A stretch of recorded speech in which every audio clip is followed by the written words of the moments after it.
सो हुकूमत ने 5 साल पुरानी इस्तेमालशुदा गाड़ियों की दरामद की इजाज़त दे दी है, लेकिन 4 साल के लिए इन पर 40% इजाफी ड्यूटी आयद होगी। हमने पहले भी डिस्कस किया था।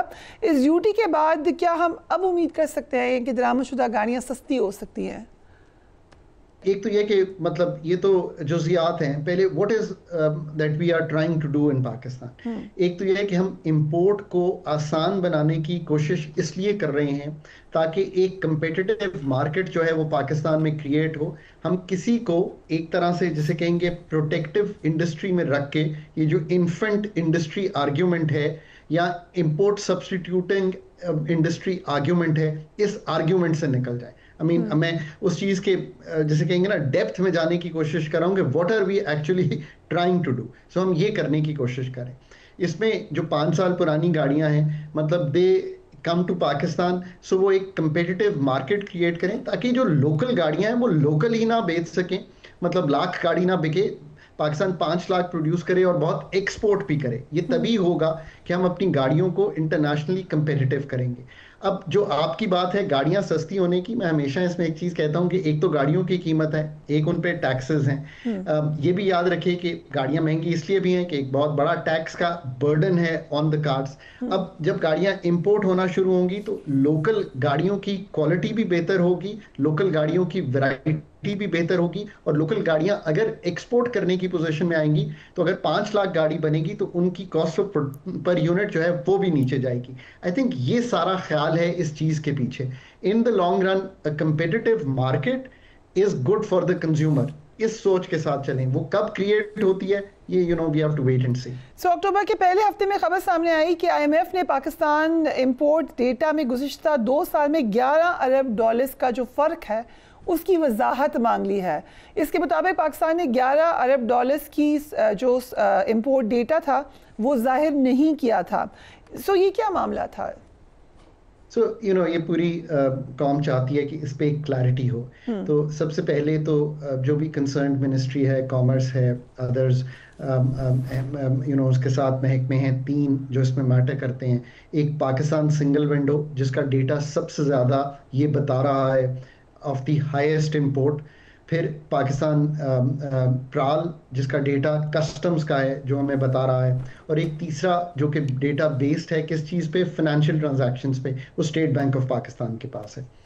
इन तीनों को रेकनसाइल करने की ज़रूरत है। इसका मतलब इज़ द फॉलोइंग कि क्यों जो पाकिस्तान सिंगल विंडो का डेटा है वो ज़्यादा इंपोर्ट दिखा रहा है। हाँ, इसकी एक वजह ये हो सकती है कि जो इंपोर्ट में EFS या दूसरी स्कीम्स हैं, एक्सपोर्ट फाइनेंस स्कीम्स हैं, उनमें से कुछ चीज़ें ऐसी आई हैं जो बाकी जगह रिकॉर्ड नहीं हुई, बट उसकी कहीं से पेमेंट ज़रूर हुई है। तो वो कहाँ से पेमेंट हुई है, क्योंकि रिजर्व्स की पोजीशन तो यही है।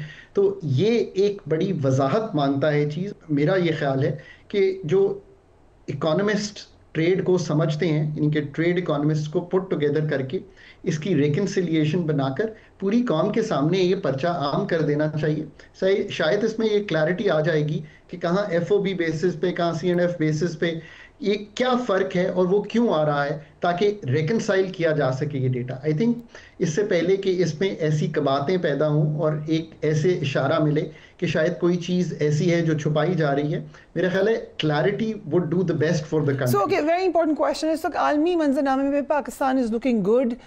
कोई कॉन्फ्रेंस हो, कोई बात हो, पाकिस्तान का जिक्र अच्छे अल्फाज में हो रहा है, लेकिन उसके बावजूद ये मटीरियलाइज नहीं हो रहा है सरमायाकारी में। इसकी क्या वजह है? हमने जितनी आज गुफ्तगू की है, this is the most important question, right. मैं इस पर बड़ा हंसकर ये कहता हूँ कि बड़े कम ममालिक हैं जो हंसकर चाइना से हाथ मिला सकते हैं और कंफर्टेबली बात कर सकते हैं, US से कर सकते हैं, मिडल ईस्ट से कर सकते हैं, और पाकिस्तान उनमें सर फहरिस्त है। मतलब I think probably one of the few countries. Saudi Arabia के साथ डिफेंस पैक्ट कर सकते हैं, चाइना से CPEC 2 की गुफ्तगू कर सकते हैं, US को रेयर अर्थ मेटल्स की एक्सपोर्ट $500 मिलियन की फर्स्ट कंसाइनमेंट भेज सकते हैं। It's a good story. 10th of May के बाद you've come out as a regional defense conventional authority in the region. These are tremendous accolades for Pakistan. As a citizen of the country, मैं तो I'm humbled कि हम इस मकाम पर आ गए हैं। बहुत एक तकवीयत मिलती है। बट ये हमें इसके साथ IMF की एग्रीमेंट एक हमें वक्त और स्पेस दे रहा है, एंड दिस आई से वेरी सीरियसली। IMF की डील किसी भी मुल्क के लिए, और मैं एक जेनेरिक गुफ्तगू यहाँ पे सामने रखूंगा, मुल्क के जो फंडामेंटल इश्यूज हैं ना, प्रोडक्टिविटी के, डीरेगुलेशन के, लिबरलाइजेशन के, प्राइवेटाइजेशन के, एनर्जी सेक्टर रिफॉर्म के, ये हल नहीं कर देती।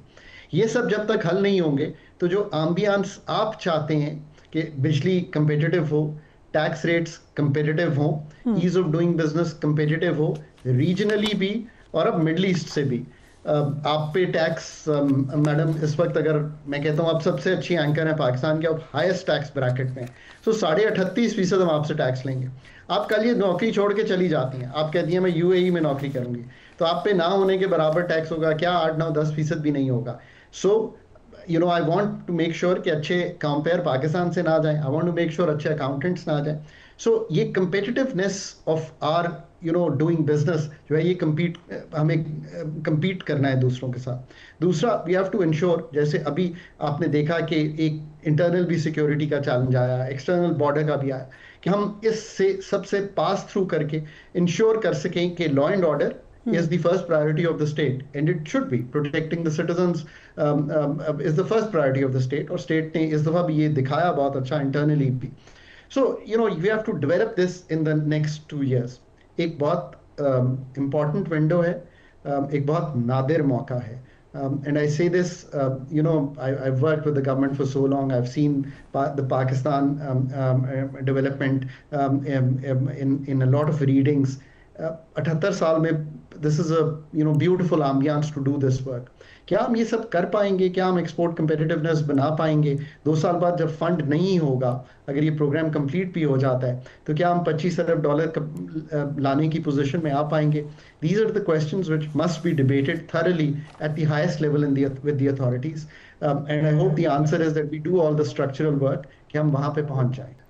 हम जानते हैं कि पाकिस्तान में सैलाब ने बहुत तबाही मचाई। क्या IMF से हम कोई रिलीफ लेने में कामयाब हुए हैं, कंसिडरिंग कि उनके अप्रूवल दरकार थी रिलीफ देने के लिए, चाहे बिजली के बिल्स हों या दीगर जगहों पर हो?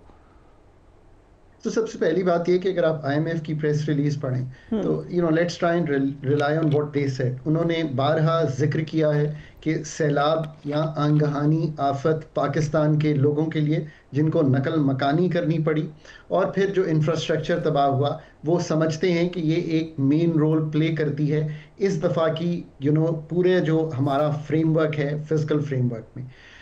ये तो एक बात हो गई। So there is I think that understanding कि हमें इसका कुछ करना है।